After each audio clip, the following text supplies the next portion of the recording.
Hi, everyone. Welcome to another edition of the SHU Student Athlete Sit Down Series. My name is Dan Gardella.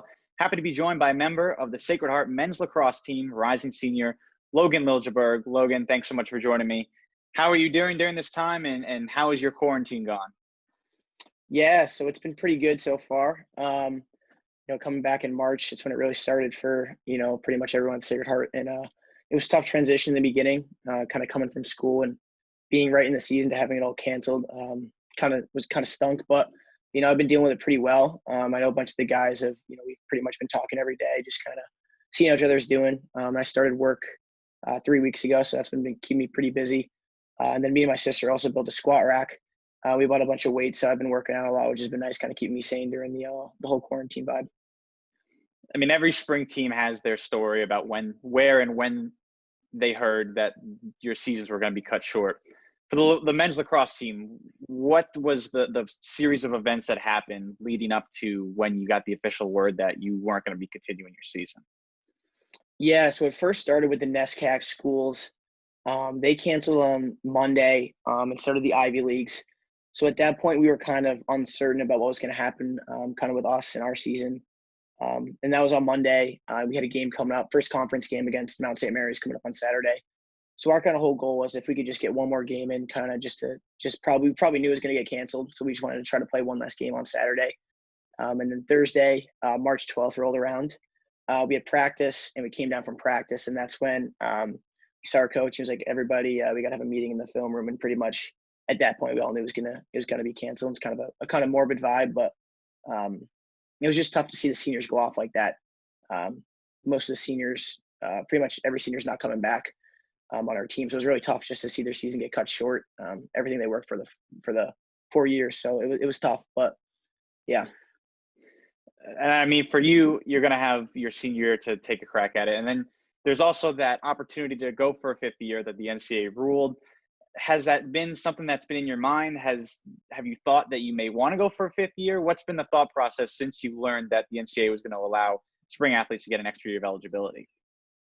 Yeah, so my plan originally actually coming to Sacred Heart was to do a fifth year. So for me, my story is a little unique. I was supposed to post grad my senior year actually and become a part of the 22 class.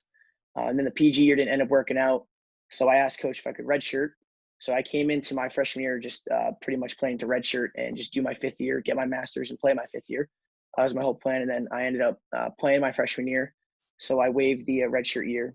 So I was just going to come back for my master's and hopefully I was going to grad assist or maybe try to get like a student job to kind of help out with the financial side and just kind of get my fifth year as planned for my master's. And then with this whole kind of coronavirus happening and everybody getting granted another year, yeah, it kind of worked in my favor. So now I get to play again in my fifth year. So it's been pretty unique, honestly, the whole roller coaster, the ups and downs. So yeah, I've definitely thought about it, and I definitely am going to take my fifth year. Yeah.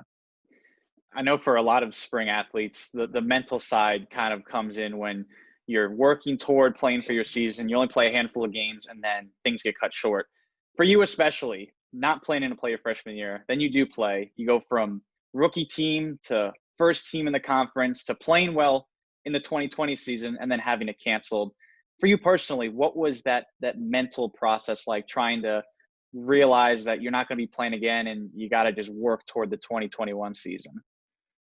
Yeah, so it was definitely tough right when it started, just because for spring sports it's really unique. We grind the entire fall. Kind of we start right when school starts, go all the way through the fall right into finals, and then we usually come back a week early. So just to kind of end on that kind of morbid note of getting your season cut short, not really being able to finish out what you started. Obviously, every team starts out wanting to win a championship, right from day one on campus, and then just for, like I said, the seniors again, they've been there for 4 years.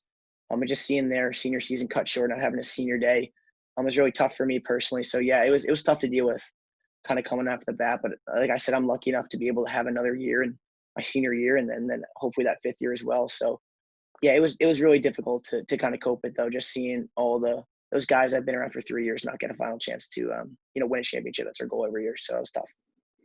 Yeah, for you especially, you can just look at your stats and you see the continual improvement. Through your first two seasons, you got the chance to play with guys like Joseph JC and Max Tuttle, who are arguably two of the greatest players to play lacrosse at Sacred Heart. What did you learn from playing with those guys, whether it was on the field or off the field, that allowed you to elevate your game?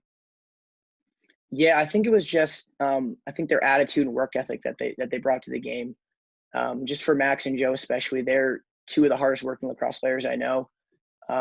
Especially for Max, just his kind of attitude of, no one's going to really stop him, and he's, kind of was underlooked, and he kind of had chip on his shoulder the whole way, and I kind of took that from him, of having that chip on your shoulder. And then from Joe was my line mate for 2 years. It was really great. He really took me under my wing my first 2 years, and kind of, taught me the Sacred Heart way, and kind of the right way to play the position and attack. So I think just learning from both of those guys, I got such a good mix of, you know, kind of the chip on your shoulder, as well as kind of, being crafty and playing the game the right way like Joe. It was really, really awesome to kind of learn under those guys, and they definitely helped me become the lacrosse player I am today. Without them, no doubt. Going off the field a little bit, you talked about one of your sisters and helping you working out. Sacred Heart and the Liljeberg family is something that there's a long history with it. Both your sisters attended Sacred Heart. Your sister Jenna played for Sacred Heart women's lacrosse, and now is back as strength and conditioning. How did having them be at Sacred Heart and one of your siblings playing lacrosse at Sacred Heart help with the familiarity of knowing the university and knowing the lacrosse programs?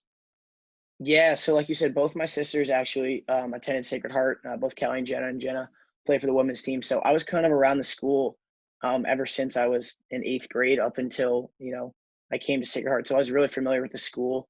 I was really familiar with Coach Bassey, just going to my sister's games and seeing them. And it kind of really made it an easy choice for me. I really didn't do like a visit to the school just because I was around it so much, and I kind of knew so much about it. I knew Coach Bassey. So I think it was a really easy decision kind of for me to walk into Sacred Heart and kind of know the layout and know the coach. Yeah, it definitely was a big part in me coming to Sacred Heart. And it was definitely made a really smooth transition, kind of feeling like a second home already.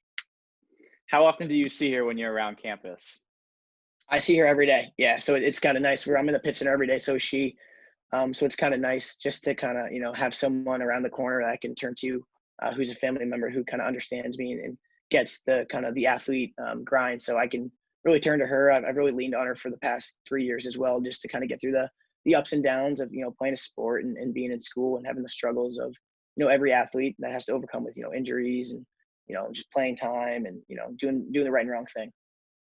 Yeah, and the last thing that I'll leave with was another thing that happened off the field this year is before the season started, you guys teamed up with Team Impact and really reached out into the community to help Colton Johnson sign with your team, and it was a really great story. Just talk about being there and the whole event and having him sign a national letter of intent, and furthermore, how do you hope that acts like this can continue around the Sacred Heart community? Yeah, so we officially signed Colton right before the season started. He was around the entire fall, so we kind of knew of his story right from fall. But he's just such a bright spot. You just look at a kid like him, and it just gives you so much joy, and just you kind of take a step back and just understand how really lucky you are. And he's been such a bright spot for our team. Even on like our Zoom meetings, once our team got canceled, he was like a special guest every time we had a team meeting. And just seeing him, he kind of lights up a room. He brings so much energy. He's so happy all the time. He's always excited. He loves to be around the team. He'd always wish us, good luck on away trips, always FaceTime us. So I think that just having him on our team is such a bright spot, and just kind of an escape from, you being a lacrosse player, and you just kind of, being a normal person around him. And you're kind of like a hero, kind of superstar around him. He kind of really looks up to you. So yeah, it's really special. Awesome. Well, Logan, thanks so much for joining me. Best of luck in your off-season training, and hope to see you guys on the field in 2021. All right. Thank you, Dan. Have a great night.